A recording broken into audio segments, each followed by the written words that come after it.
The reason why you keep getting the think about objection is because your discovery is not as dialed in as it could be, right? You're not drawing out enough pain. You're not going deep enough with the prospect. So what I want to share with you in this video is how do you go deep to where there's internal urgency that the client feels that whatever you sell and whatever you pitch, they're not having to think about it. They're not having to talk to their spouse, but they actually are like, hey, this is the exact thing that I was looking for, but more importantly, this solves the problem that I was trying to solve. So in this video, I'm going to share with you how do you can completely eliminate the think about it before you ever get it, and also the objections that you're going to get on the back end, and how you can really go deep into discovery where prospects are actually coming to you and they're wanting to buy. You're not having to sell them, but they're wanting to buy what you're saying, and that eliminates the social and that eliminates the banking objections that you're going to get later down the line. So if we haven't met, my name is Johnny Nitafan. Subscribe to the channel right now and share this with a friend if you find it valuable. So I'm going to share with you 3 different questions you want to ask. I think the biggest thing is before you even ask these, one of the first questions that you're going to want to ask is, God forbid something were to happen to you, who would actually be responsible, like having to like take care of the final expenses? Like who's going to be the person that's going to be meeting with the funeral director, pretty much picking up all the pieces, right? You want to get a beneficiary name. God forbid something were to happen to you. Who'd you want to list as your primary beneficiary on this policy, right? And so the reason why we're asking this is because we're starting to get more personal. One of the biggest mistakes that I see new life insurance agents making is that they're not getting personal to the client, right? They're not personalizing the presentation based on them and their needs, right? So when I'm talking to a mom and she wants her daughter to be her beneficiary, I'm like, as a mom, I'm starting to label her as a mom, right? But it's very personal to her. Like as a mom, why is it important to you to make sure your daughter is protected, right? And God forbid, and by the way, what's your daughter's name, right? Boom, I just took that down. Here's a buying sign, right? For just a pro tip, if you want to if you want to know, like, okay, this is a person that's probably going to be a laydown, that's probably not going to give me a crazy objection, and you're starting to do your job really well, is if they spell the beneficiary's name out before, like in your discovery, that's how you know the person's ready to buy a policy, because they can already envision putting them on the policy. They want to make sure it's spelled right, etc. So these are just small little trial closes. But beneficiary name, okay? Beneficiary name, not just the beneficiary, not just daughter, but you just want to slip it in there, right? Oh, by the way, what's your daughter's name? Or by the way, what's your son's name? By the way, did you want to list all 3 of your children, or did you want to just list one? Like, who'd you want to be the primary beneficiary on your policy, right? I'm asking these questions in discovery to start helping them envision and start getting closer to the realization that they're buying a policy today. And it's very subtle. It's not like crazy things, but these are temp checks that I like to call. Temp checks are for you to be able to see, okay, is this person serious? Is this person wanting to get something right now? Is this somebody that is wanting to get something in place? Like, where's the urgency level? I'm able to kind of identify that throughout the process while I'm asking these questions, right? So once you get the beneficiary name, then you want to ask this question, right? So then I go into identity frame, and then I'm like, can I be transparent with you? Your family's lucky to have somebody like you, like a mother like you that's just thinking ahead. And it sounds like if anything were to happen right now, it'd be pretty difficult, right? And you sounds like you just want to make sure that they'd be taken care of and they could be prepared, right? And I talk to a lot of people, and some people, they just really don't mind like acting like this stuff just doesn't exist, and they don't even want to think about it. You know what I mean? And can I ask for you, right? Like as a mom, how come this is so important to you, right? I'm asking that question. Boom. Okay. So that's all based on the beneficiary, the relation, so on and so forth, right? That's how you're starting to build rapport, which is awesome. A lot of people are like, hey, how's the weather? That's not how you build rapport. You build rapport based on the problem they're trying to find, and you want to start like just building the pieces around the problem, right? So you're like, oh, has your daughter been living in Texas with you for a while, or did she just move there? Like, okay, do you just have one kid, by the way, or do you have multiple? How's that going? Do they have any kids, right? So you're starting to ask the questions and start building more of a relationship, right? So the next thing I ask is, I guess God forbid something were to happen to you, right? 3 days from now, because none of us know the exact time or hour, but let's say something were to happen, okay? Now you're gonna give you want to give it this or that, okay? Would it be really easy for Benny, right? So you're gonna say the name. Now that you have the name, you're gonna take this. Would it be really easy for Benny to, I guess, come out of pocket like 20K? Or, so you want to do this or that, or would it be a little tough? Okay, so my handwriting is terrible here, but you're like, okay, I mean, would it be like pretty, like really easy? You want to make it like very easy to say yes to and very hard to say no to.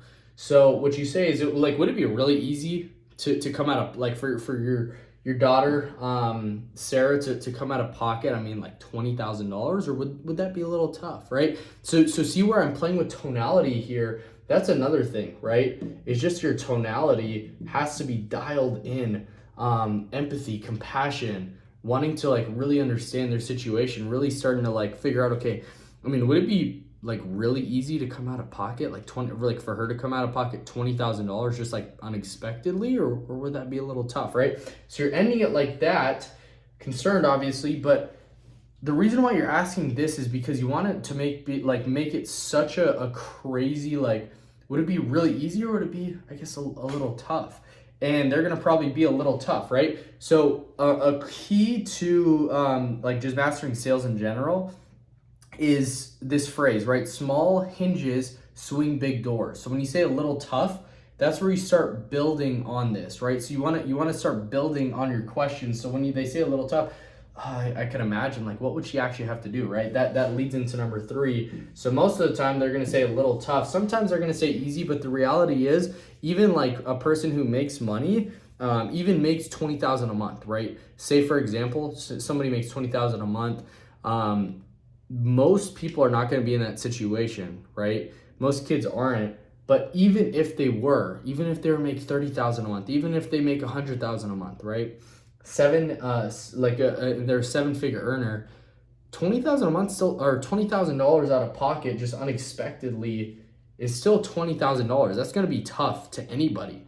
And so if not, then I'm just going to kind of go to emotional. Like, I mean, would it be pretty tough for them to like lose their mom, or would it be like pretty easy for them, or would that be a little tough? Oh, a little tough. Okay. And I guess God forbid something, like when that time does come, like what, so they'll say a little tough. Yeah, I could imagine, right? So you're relating to them, you're getting on their side of the table, you're understanding what they're saying. What would Benny, right? So again, personalized, have to do? So now you're starting to paint the picture. You're starting to paint the picture of like, okay, what does that actually look like? What would Benny have to do? And then I like, if they're like, I'm not sure, like, and then I start recommending different things, right? Then I start saying different things like put it on credit cards, pass the hat, etc. Right? So you're like, okay, like what would she actually have to do, right? So you're starting to paint the picture of like, okay, if they don't have this product, they don't have what I'm selling, what does this actually look like? Help them envision it, help them say it out loud. You saying it, it's just, it is what it is, right? Oh, he's trying to sell me something. But if you actually ask questions to lead them to answer these types of questions, These are the types of questions that you need to be asking, right? Because if you're not asking hard questions earlier and you're waiting till the later to ask the questions, you're gonna just get hit with objections, right? A lot of agents that come into the business, and the reason why people are rookie at sales, right, and making rookie money is, and not going pro and making pro money, is because they don't ask tough questions. If you ask tough questions earlier in the call,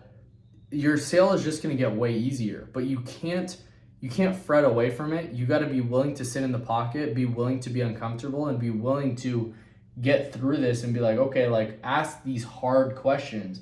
What would she have to do? Like, would it be really tough? Would it be really easy, or would it be pretty tough? Like a little tough. So on and so forth, right? And then what I do is I solidify all this, wrap this up in a nice bow. And it sounds like, as a mother, like, when that time does come, like, you just want to make sure that this policy that we're talking about now, you just want to make sure that she'd be taken care of at the very end of the day, that knowing when that time does come, she's not left with a bill, she's left with a check. Does that sound about right? Boom, now you solidified this, and now you could go on to the next question. There's unacceptable answers, there's things that don't make sense, there's things that you don't want to accept, and I could go way deeper into this, but if you understand this framework right here, and you get beneficiary name, you go this or that, right? And then you go, let's see, then like, what would they have to do? You kind of solidify that, and then you wrap it up in a nice, and again, making sure your tonality is on point. Then you wrap all this up in a nice bow, reiterating exactly what they said in these different things, and how the product is actually going to change their life, or at least help them, and solve the problem that they're looking for. They are going to buy 80-90% of the time. It's going to eliminate the back-end objections. You're not going to get them. We also have different things that we say as well, but like, if you do this part really well and your discovery is just absolutely dialed in, you're gonna be printing money. And this is what we train on every single day. We have 10 training calls a week in our agency, right, that we're going over these things. And this is something that every single agent gets trained on from day one, to be able to understand and ask the really tough questions so that they're able to eliminate the back end objections. So if you want like personal training from me and help and actually get an agency that wants to see you grow and develop and succeed at the highest level, that trains on this stuff every single day, there's a link in the description. Just click that, apply, and me and my team will reach out if it's a fit. So I hope this video is helpful for you. Subscribe to the channel right now if you haven't already, and I'll see you guys on the next video. Peace.